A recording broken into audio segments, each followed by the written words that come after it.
Thank you very much for the invitation, for the introduction. It's a true pleasure to be here. And I should congratulate the community in general for being so vibrant and modern and diverse. So I'm going to talk about the different platforms for optical combs, and I'm going to focus specifically on silicon photonics. This is an emerging field. In the past decade, it has completely boomed. It went from being kind of an exotic technology to a platform where there are products after products being announced. I mean, I remember when I started my career in 2001, I used to go around and give talks about silicon photonics, and I remember seeing in the audience lots of rolling eyes saying that they will, that silicon, which was a microelectronic material only, was never going to replace any actual true photonic material. And today, silicon-based photonics is one of the best platforms you can get. So it started, the field started with a very specific motivation. It started with the motivation of replacing copper wires in computing with optical wires, waveguides. And that's for very high bandwidth and low power. But today, silicon photonics is way past that. This is a very interesting schematic that shows how fast the field is moving. And what's interesting here is that you can see the oranges block, as opposed to the yellow ones, are the ones, other fields, not just data communications and computing, which is exciting by itself, but there are now other fields emerging that we never thought that silicon photonics could actually revolutionize. Today, you can have, for example, a LiDAR.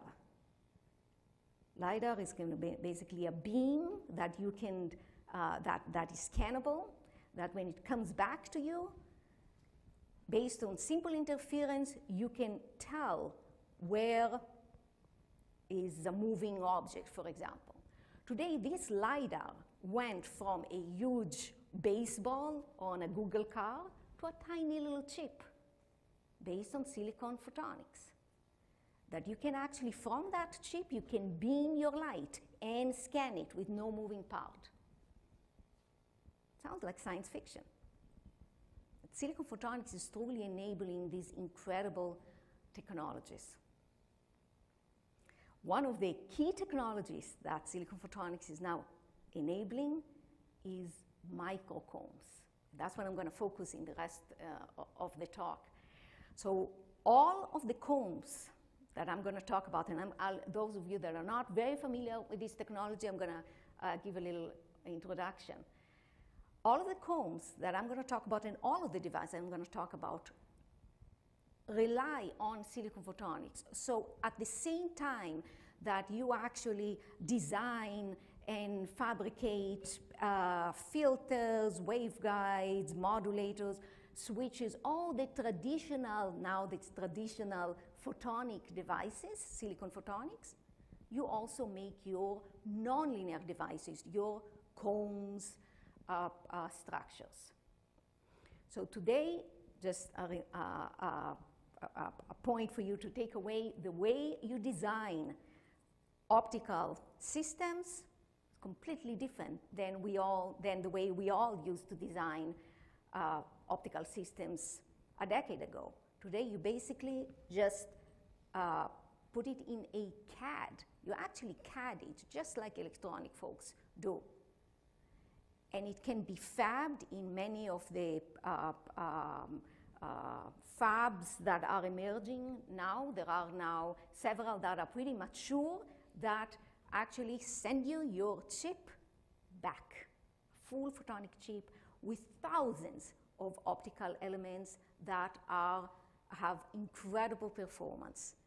And microcombs can be fabbed just like that. So when I talk about microcomb or optical comb, this is what I mean. So these are microresonators, usually very good microresonators, so light spend quite a long time in it. The light that is sent in is a CW light. Think laser pointer, okay? Doesn't need to be very strong. You send it in, and just based on the Kerr nonlinearities, and remember, any thin film has Kerr nonlinearities, not specific to any material. You don't need any symmetry there. Just based on the nonlinearities and the very strong light that is being built up there, a pulse can be formed. Soliton pulse, actually a true soliton, even though you sent in a CW light. And that soliton forms a beautiful comb that is locked in phase. So you can imagine the enormous applications of that. So it's frequency metrology, precision, spectroscopy, sensors, and you have this tiny little chip, all miniaturized. So this was shown first in the kind of toroid structures in glass by Tobias Kippenberg about a decade ago, and then the whole field really started working heavily on this because it became clear that Kerr nonlinearities can be done with many materials.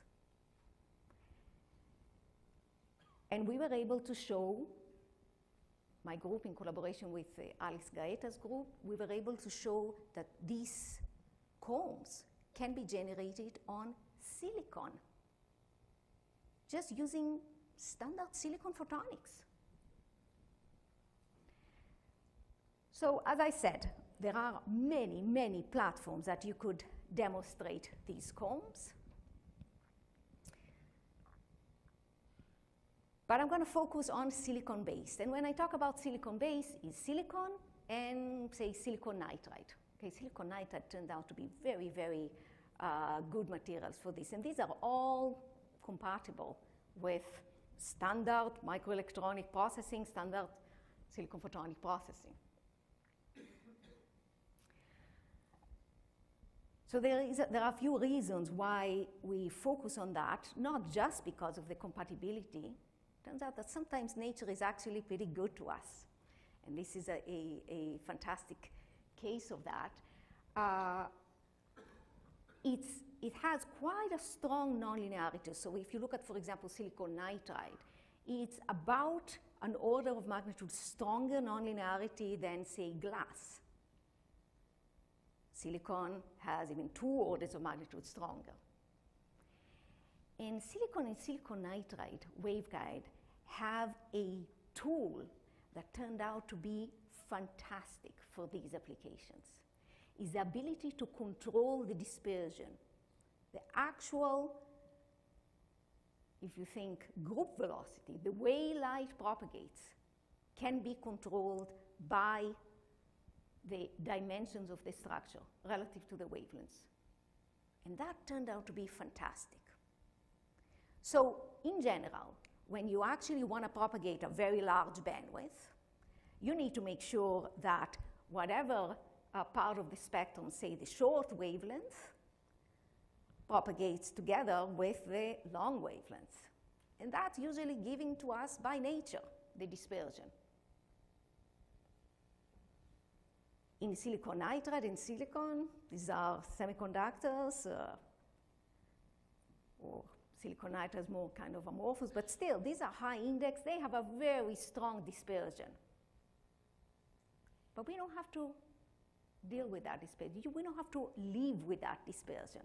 We have a tool that we can work with to completely counter the dispersion that is given to us by nature.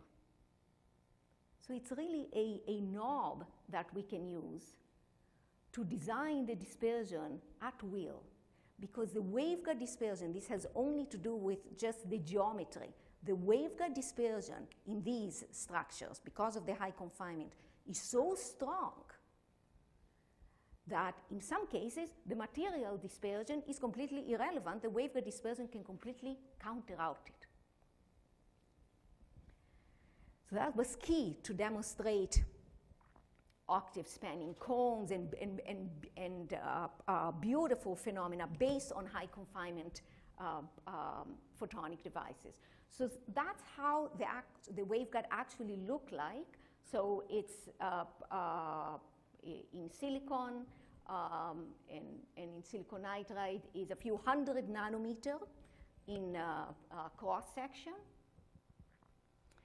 Light propagates, this is an example for 1.5 micron. I'm going to show you that we can actually do that all across the spectrum.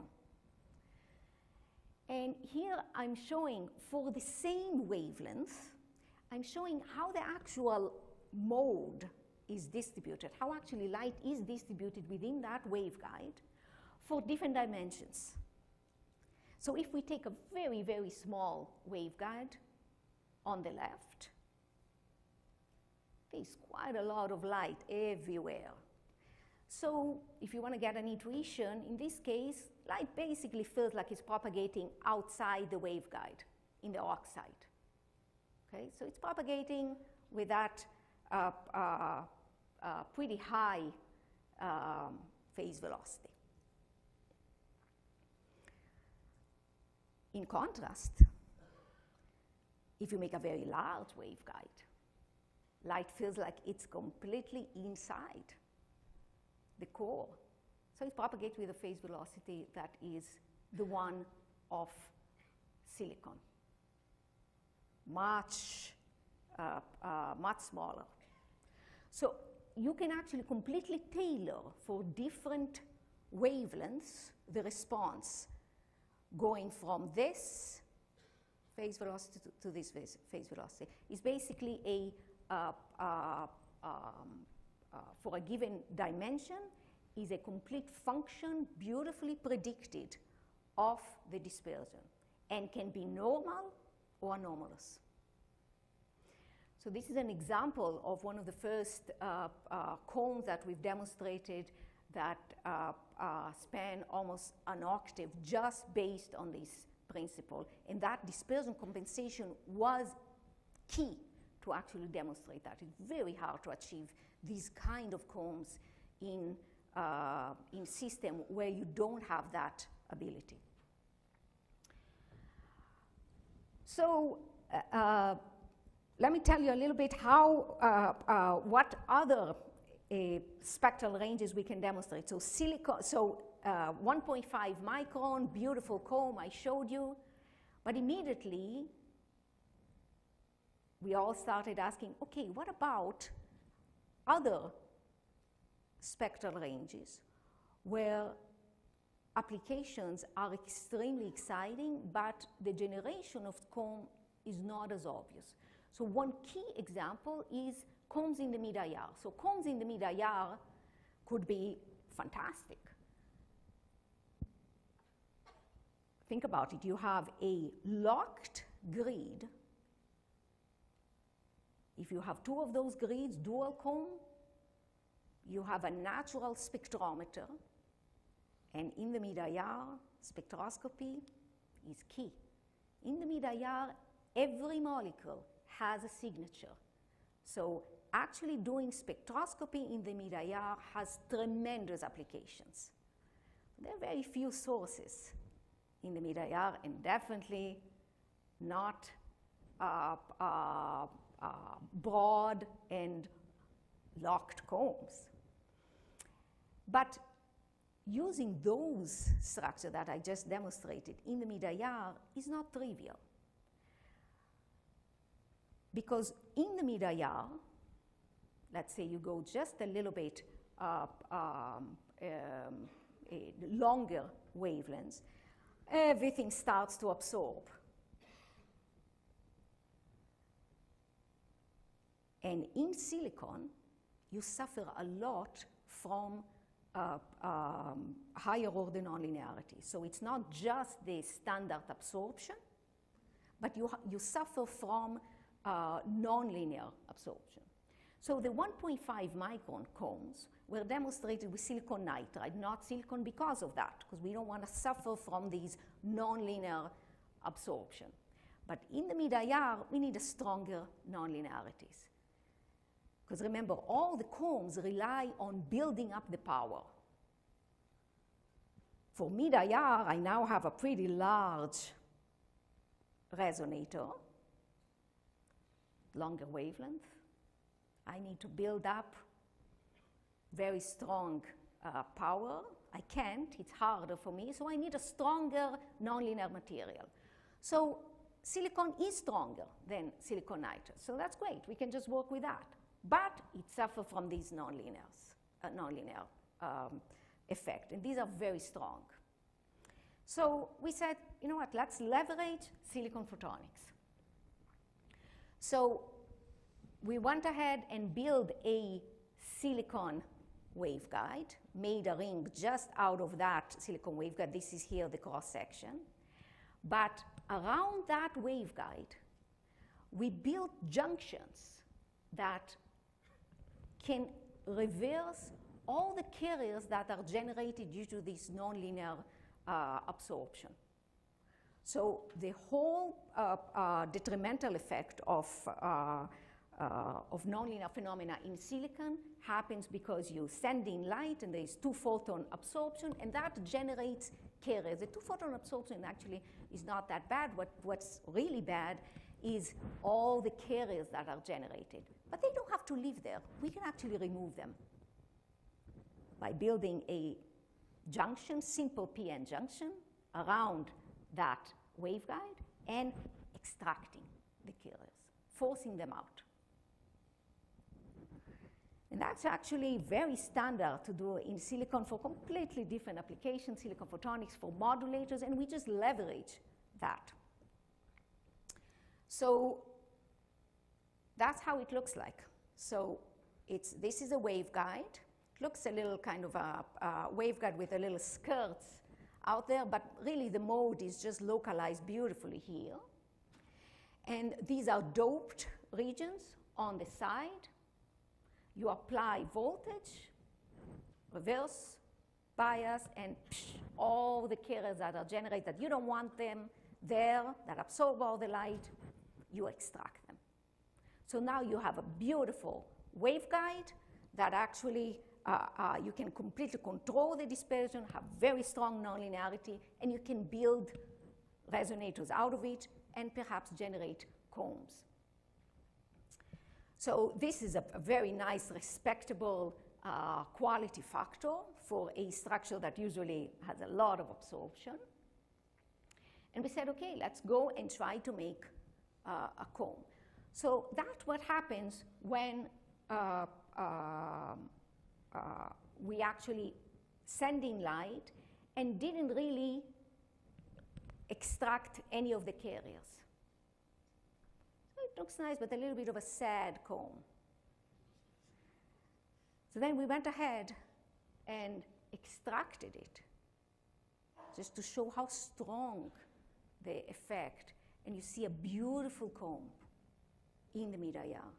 And we were actually able to push that comb recently down to 4 micron and beyond, just based on this technology. Now, what happens when you want to go even deeper, longer wavelengths? Then you end up with a little bit of a problem, because you have silicon, which is transparent in the mid-IR, that's good, but you do have oxide everywhere, and that does absorb. So we thought, okay, it absorbs, But we don't actually have to, we don't need that oxide at all. And we actually, for longer wavelengths, we might not need at all any of the junctions. So any of that mechanism to extract the carriers might not be needed, because now we are working with a much longer wavelengths. So the 2-photon, the 3-photon absorption might not be as significant. And based on simulation, it should be completely fine. So, hey, maybe we could work just with a waveguide sitting on oxide to optically isolate as usual. But let's leave the oxide around it out, just air-clad. So there is light, a little bit leaking in the silicon oxide, but it turned out that if you design it right, the absorption is minimum, down to pretty long wavelengths. So we've shown what is the absorption usually if it's surrounded by oxide. This is what I show here. And this is the absorption if you design it right. It's sitting on oxide, but it's air-clad. So the absorption is very low. And this is just using commercial silicon on insulator and just patterned waveguide. And again, these structures, you can really control the dispersion. So that's how the structure looked like. It's now a little bigger. Remember that you're working longer mid-IR. But relative to the wavelengths, it's very confined. And we need that. So that's how the actual waveguides look like. And remember that we care, I'm going to talk a little bit more about that in a few minutes, but we care a lot about exactly how the waveguide is made, how perfect the surfaces are, because all of these contribute to losses. And the beauty of silicon photonics is that it leverages billion-dollar infrastructure already invested in microelectronics. So all these are traditional tools, the way we make those waveguides. So we went ahead and built the resonator based on a structure that was supposed to be pretty absorbing in the mid-IR. It's sitting on oxide, but if you design it right, the mode is actually pulled up, doesn't see so much of the oxide, and we have now 1 million Q without even extracting carriers. So this is an extremely exciting platform for generating combs in the mid-IR, and it remained transparent. This is a graph that shows how large the quality factor, basically how long light can stay in those resonators for this kind of structure, and this basically takes into account absorption and scattering. I'm sorry that it's not labeled, but basically the bottom line is this green here, the quality factor. This is absorption, this is scattering, this is absorption.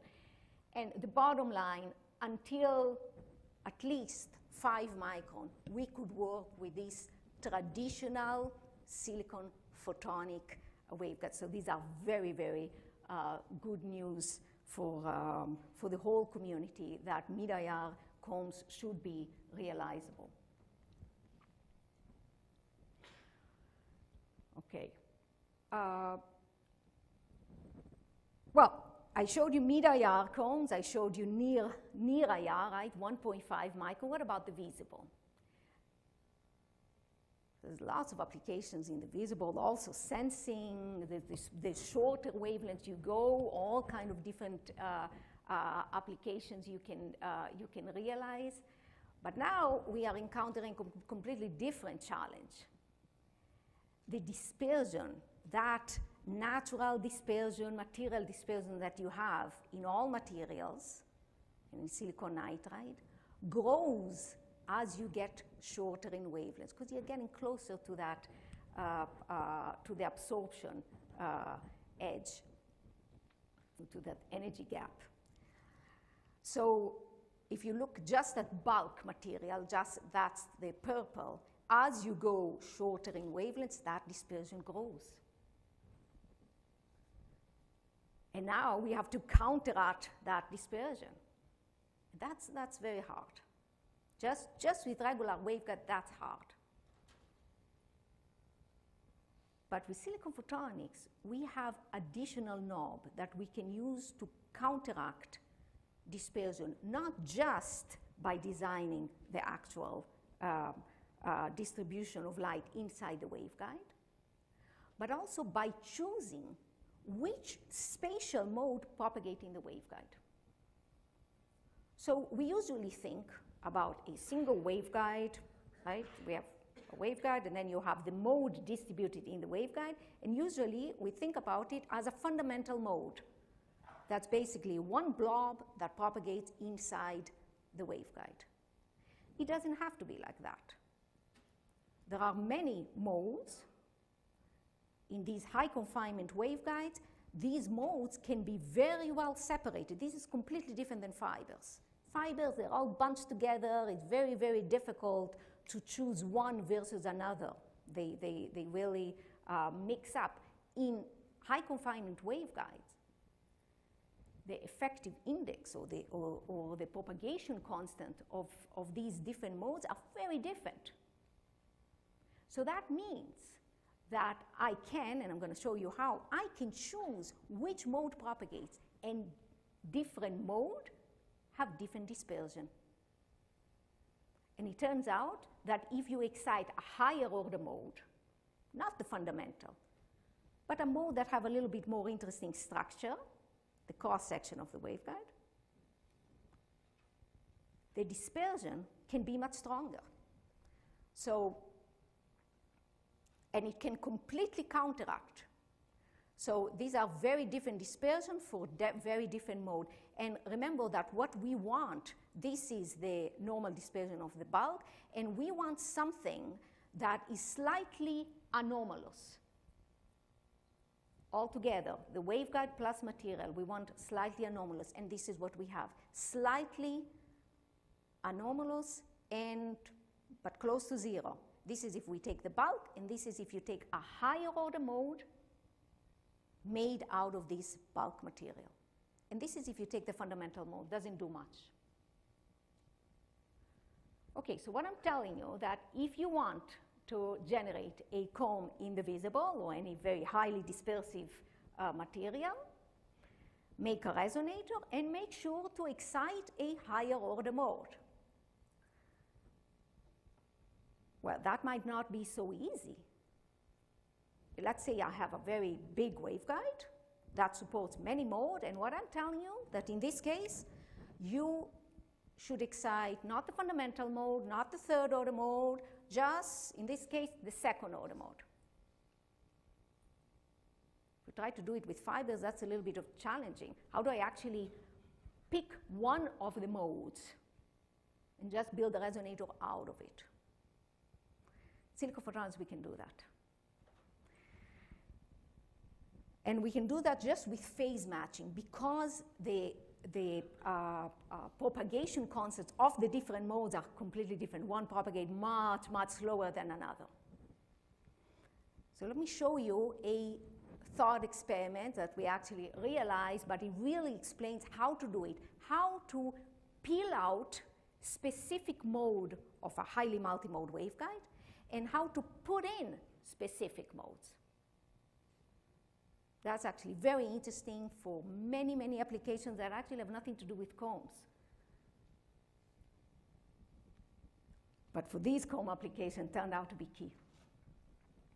Okay, so follow me.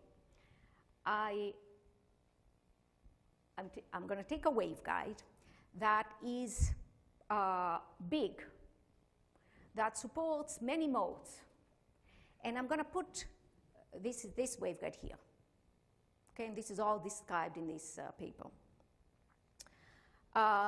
And I'm going to take a waveguide next to it this is a little faint. I don't know if you can see, but if you cannot, trust me, and it's a curved waveguide, but it's a much smaller waveguide, and it supports only one mode, the fundamental mode.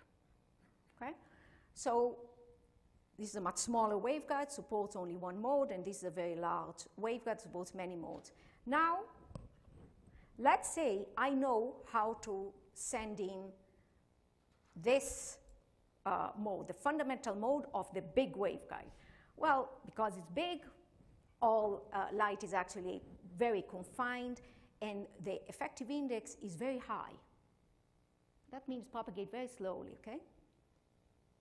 Now, in this waveguide, I can only, it's very small, I can only launch the fundamental mode, and the mode is very delocalized. So it propagates a lot in the oxide. The effective index is much smaller, so it propagates much faster. Because of that difference, they actually don't interact at all. You send in light in the big waveguide, nothing happens here. No light is leaked to the next waveguide, even though they are separate, they're touching here. Sorry about that, I don't know if you can see, but there is the separation between one waveguide and another is sub-wavelengths. They are touching, but there is no leakage between them because of the difference in propagation constant. Now, let's say I launch the second order mode of this big waveguide. They still don't interact at all. And only if I launch, in this case, the third order mode that happen to have exactly the same propagation constant as the single mode, as this one, they actually do couple. So phase matching in this system is critical here. So what does that mean? It means I can do it in reverse. I can, let's say, for example, I only want to excite the third order mode. Not a problem. I used a waveguide that has dimensions just right that the propagation constant is of this little waveguide, of that single mode, is exactly the same as the third order mode in the waveguide, in the big waveguide next to it. Okay? If I want to excite a second order mode, I adjust my waveguide dimensions to excite just the second order mode. So it's a real knob that I can use to excite specific modes or peel out specific modes. Okay? We will only have evanescent interaction just when we have perfect phase matching.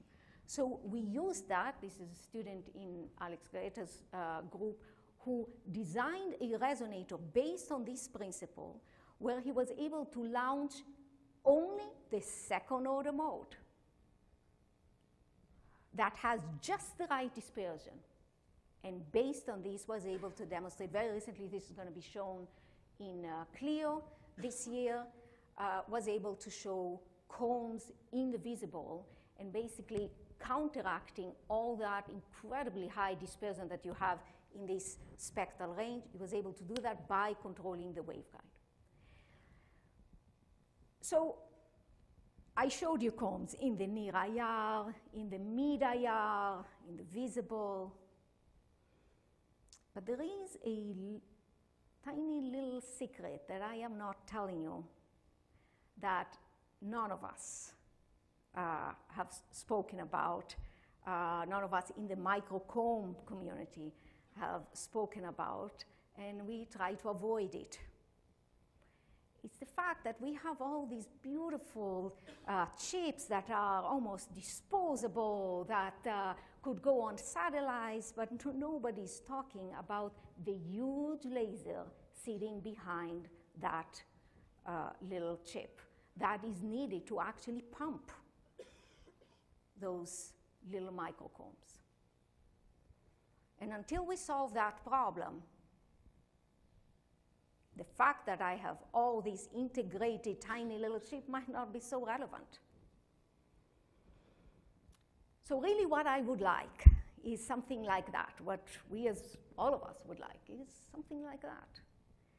Is that little chip, little microcomb chip, microresonator, I want to pump it with a tiny little amplifier or tiny little diode laser, whatever it is, maybe even on the same chip, or at least hybridly integrated. And then I want it all out, just like that. And by the way, if I make it on silicon, everything could be CMOS, all the electronics to control it could be on the same chip. Okay, so why do we need that huge laser sitting behind us? It's because the oscillation threshold, meaning how much power do I actually need to get this thing going, goes like Q squared over the volume. Q is related to the losses, meaning how long, Q is basically how long light stays in that resonator, and it's just depends on losses. So if we decrease the losses sufficiently, we might be able to actually realize this. So where do all these losses come from? So if you look at beautiful resonators that were done by many groups and several key investigators, like Kerry Vahala, that actually started these demonstrations, they all have extremely high quality factors. Like 10 to the 8, easy, 10 to the 9, 8, 10 million, 100 million. But our resonators, this is new. Up till about a year ago, we had about 100,000, so 10 to the 5th. Maybe I can reach 1 million once in a while, but that's very hard. That's kind of frustrating, that enormous difference. That basically tells you that it's not fundamental. Every time I go to bulk, I have extremely low losses. And once I actually start microfabricating it, the losses plunge. The losses increase, right, and the Q plunge down. So we said, okay, let's assume it's fundamental, because I should tell you that there were all kinds of theories, including ones that we also thought could be theories. Where do these losses come from? Maybe it's actual absorption due to the interface. But we said, okay, let's go with the assumption that the losses are still dominated by scattering. Now, in all these microcombs, because we are using the waveguides to actually control the dispersion, scattering might be very significant. That's why we kind of made that initial assumption. Because remember that I am forcing all my light to stay localized in the waveguide, and I want it to see those interfaces, because that's what I'm using to control the dispersion. So I cannot engineer the waveguide to make light stay away from those interfaces that might not be perfect and might scatter. That's what we all do usually to decrease losses. We design the waveguide to either be very large to shy away from the interface, or very small to be completely delocalized. In our case, we don't have that luxury. We want light to actually see those interfaces. So in that case, it could be that even tiny little fluctuation, even though I have fantastic fabrication process, even just statistical fluctuation might play a role. But don't despair. This is AFM, basically atomic force microforce, where you can actually map the surface roughness, and we did that for the top, for the sides, for the bottom, basically mapped completely, did a full study. We invested 2 years on just understanding the roughness and developing recipes to make that extremely smooth. So let me give you figures really give you a feeling of what's the order of magnitude that I'm talking about. So remember, we are talking about 1500 nanometer wavelengths. The losses, if I don't do anything, and I have a quality factor of, say, hundreds of thousands, okay, a little less than a million, the roughness is typically 2 nanometer. Well, I thought 2 nanometer was pretty good. Turns out that it's not at all. It's the one that is actually causing my quality factor to not be as good as crystalline. But after we actually developed processes, and they are all described in this Optical paper in detail, you can easily reproduce. The roughness in all, on all surfaces are less than a few atoms on average. Okay, so you have 0.3 nanometers. That's basically a single unit cell. That's it. It turns out that that is key to get an extremely high quality factor of a microfabricated structure. So this is the quality factor.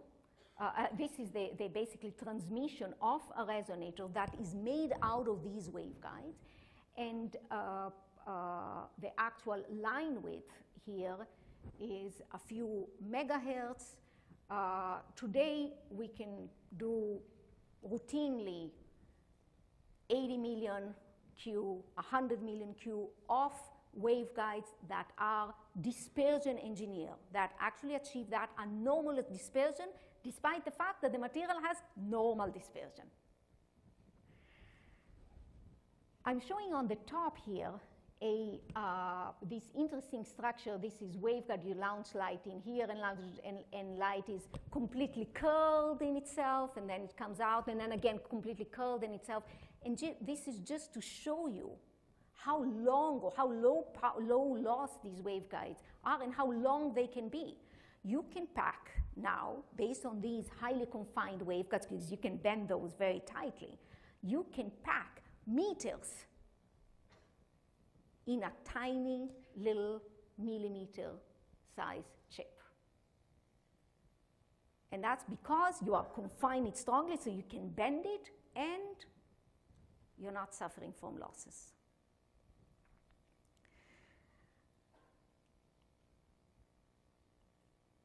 This is a detail that I think we're going to need it a little bit later in the next couple of slides. So for those of you that have a sharp eye, the usual transmission of a resonator is a single Lorentzian. But there are 2 Lorentzians here. There's a doublet here. So you might ask, where does this come from? Well, it turns out that this is classic, typical of any very high Q resonator. Today, if a student shows me a transmission spectrum, I see the doublet, I said, okay, we're good. That's the best you can get in terms of very good quality factor. So what is that? It's the coupling between, you send in, it's a traveling wave, all these resonators, you send in light in one direction, and it's the coupling between the forward, the direction that you send, the clockwise, and the counterclockwise. So there's not supposed to be any coupling. But just due to these very, very small fluctuations, 1 atom, there is a very small coupling. And now, because that there is basically almost no radiation, the rate of coupling between the clockwise and counterclockwise is comparable to the very, very small rate of radiation. Before, if the losses are very high, you can't see that coupling because you are looking at the probability to couple scattered light into a single mode of the waveguide compared to probability to couple to the sea of radiation modes. Now, Because that probability of coupling to the sea of radiation mode is so small, these coupling of scattered light into a single mode is significant. So that's why you see this coupling. And we actually ended up using it to our advantage. So bear with me. Okay, so let's go back to our goal. The goal was to get a very low threshold. So we can actually use lasers, diode lasers, or maybe amplifiers to pump the comb. So we can actually miniaturize the whole thing. We don't need these huge pumps sitting next to us.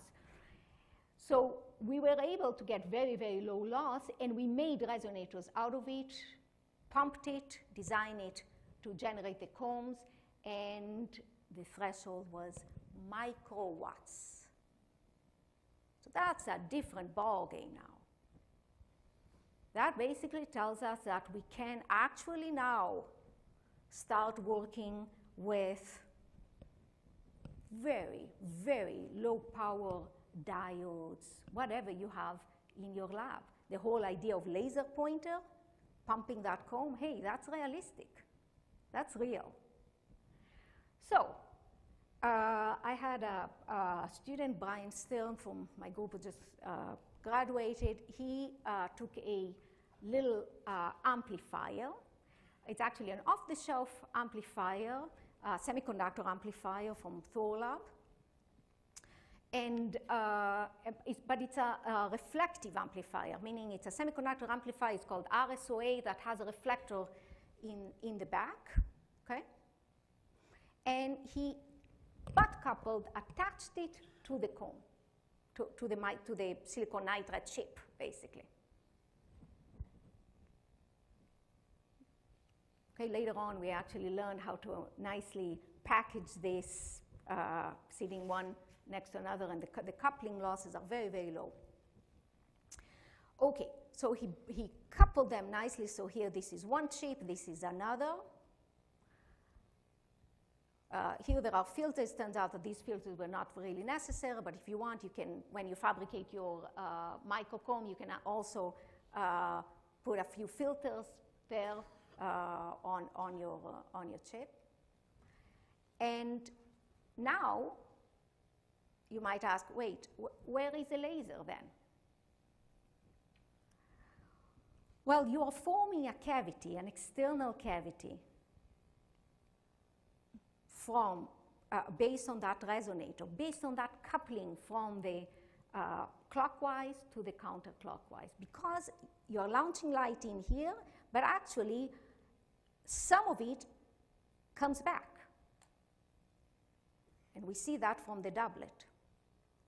So there is a cavity that is formed from the mirror and the edge of the comb. So that is one beautiful external cavity that uses the gain of the chip. So that's what the resonator does. And it also generates the comb. So we don't need an external laser. The amplifier generates the actual pump and the comb simultaneously. So this is how it looks like. This is an amplifier. Remember, the amplifier is broad, has broad gain. There is no alignment. That's one of the reasons why we're very excited about that. I don't have to actually align it so carefully, the laser to the ring. It will actually start oscillating naturally. We have the amplifier, broad gain, attached to the silicon nitride. And here, these are filters just to help us tune if we're interested. We also demonstrated a comb without those filters, so these are not critical. And here you can see all those electrical contacts, and that's because I didn't talk about that, but that's because on top of every single one of the combs I showed you, we now have the technology to define micro heaters on top. They consume milliwatts, very, very little power. Heat is very localized on the top. The quality factor stays very high, and that enables us to tune a little bit using the thermo-optic effect, the index of refraction of the resonator. So basically, by applying a little current there, you can tune the properties of the microcomb. We use that tool for all of our microcombs, and it turned out that it's critical to actually get the comb to lock nicely.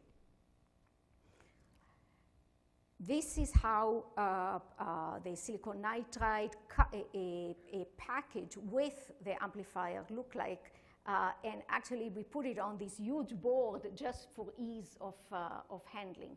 So the whole thing is a millimeter when they're co-packaged, and then we have a little, and then they're bonded, co-bonded on a electronic board.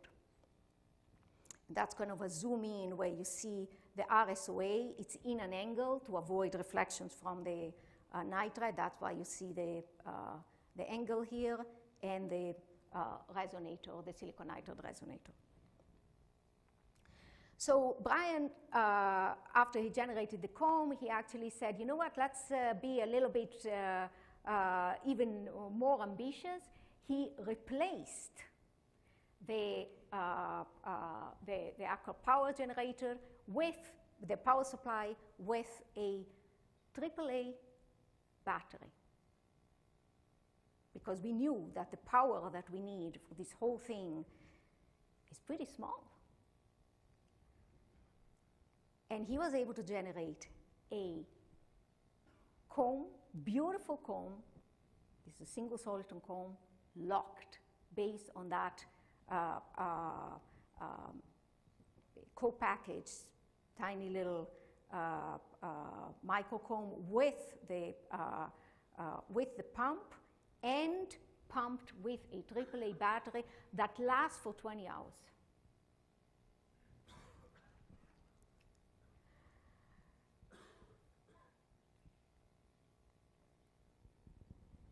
So maybe the last thing that I want to mention about this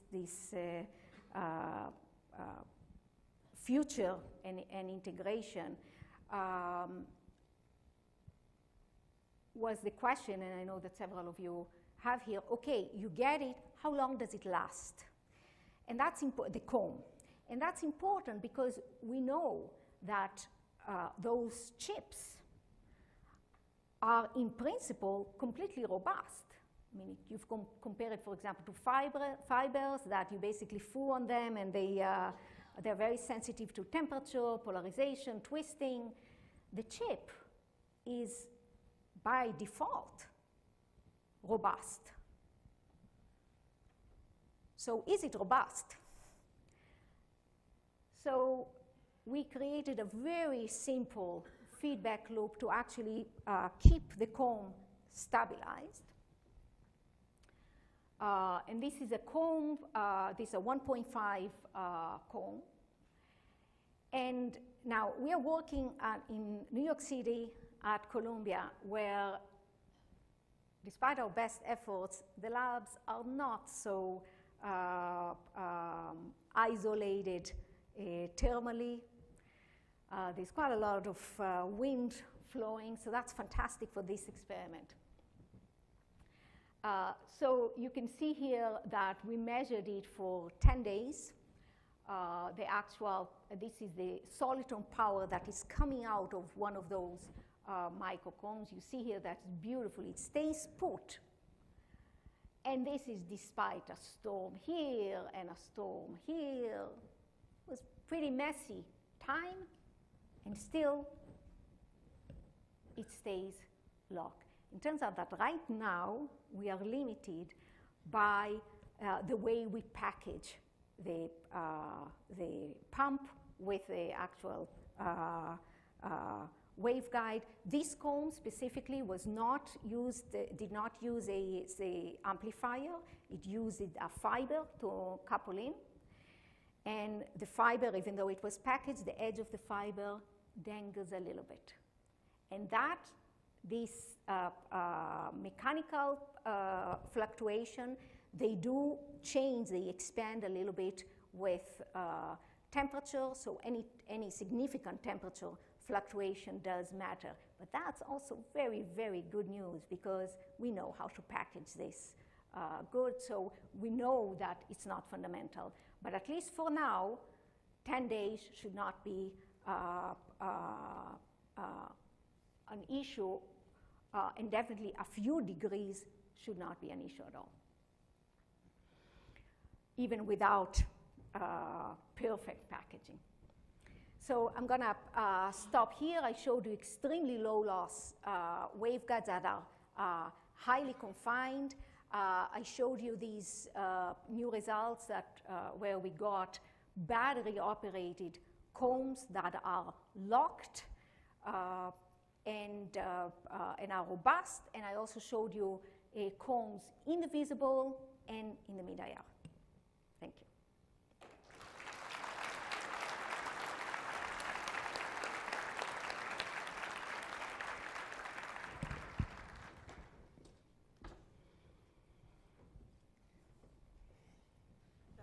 That was amazing. Thank you very much.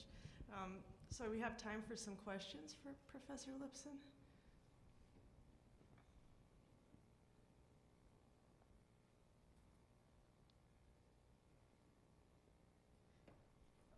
Daniele. In this picture, what's the distance between modes?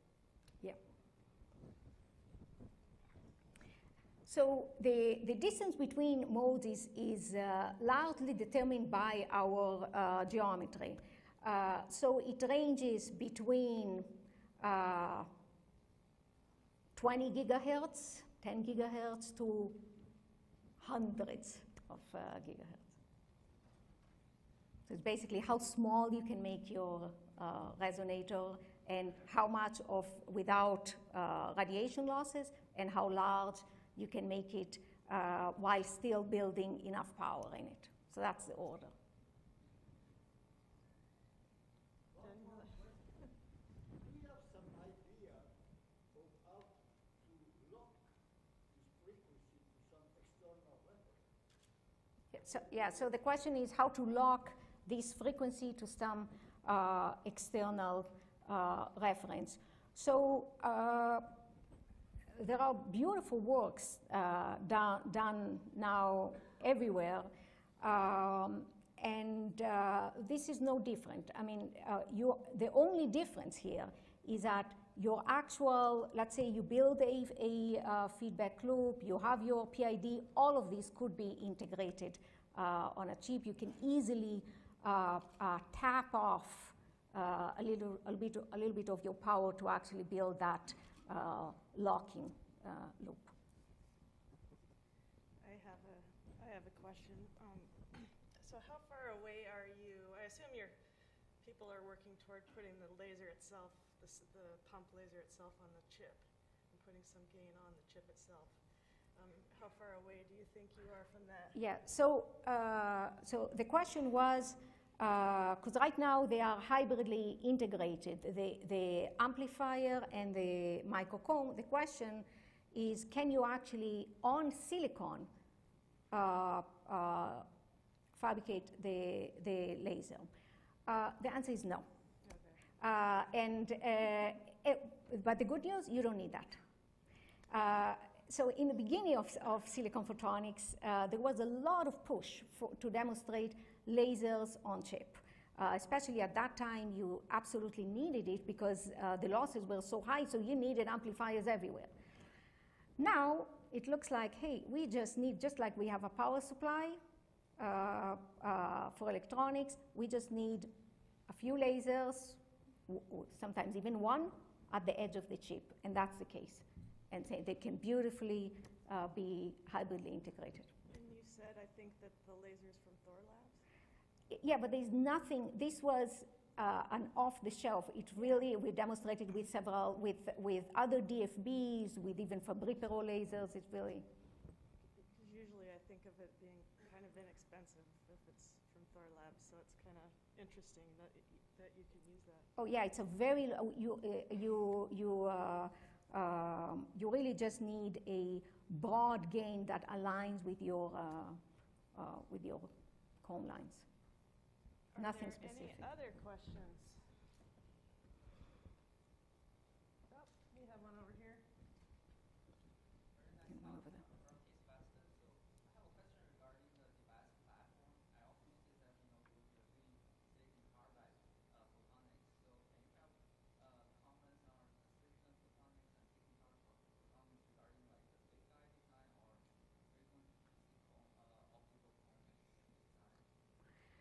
Yeah, thank you for your question. So the question was about other platforms that could be perhaps mass fabricated just the way silicon photonics is and could give us additional advantage. And one example was silicon carbide. I agree that there are, especially when you go to very deep mid-IR, germanium is one example where when you want to leverage that similar platform, that ability to tune the dispersion, but we might need to move to other materials. Silicon carbide is an example of material that proved to be pretty difficult and challenging to get the same quality factors that we get in these materials. So you have to consider the benefits of that if you actually choose to go with it. But there are other materials that might be easier to fabricate and a little bit more mature. I guess we still have a little bit of time for a few more.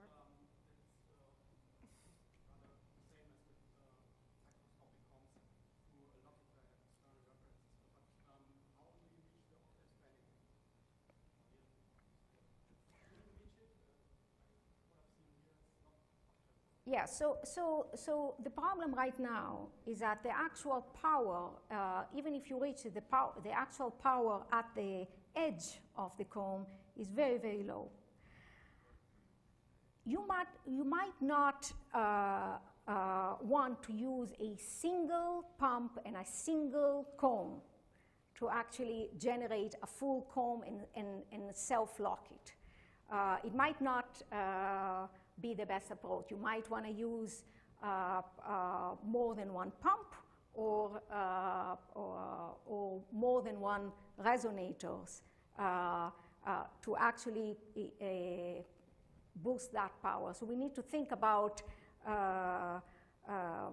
whether it makes sense, that original thought of having one pump and generate a full comb.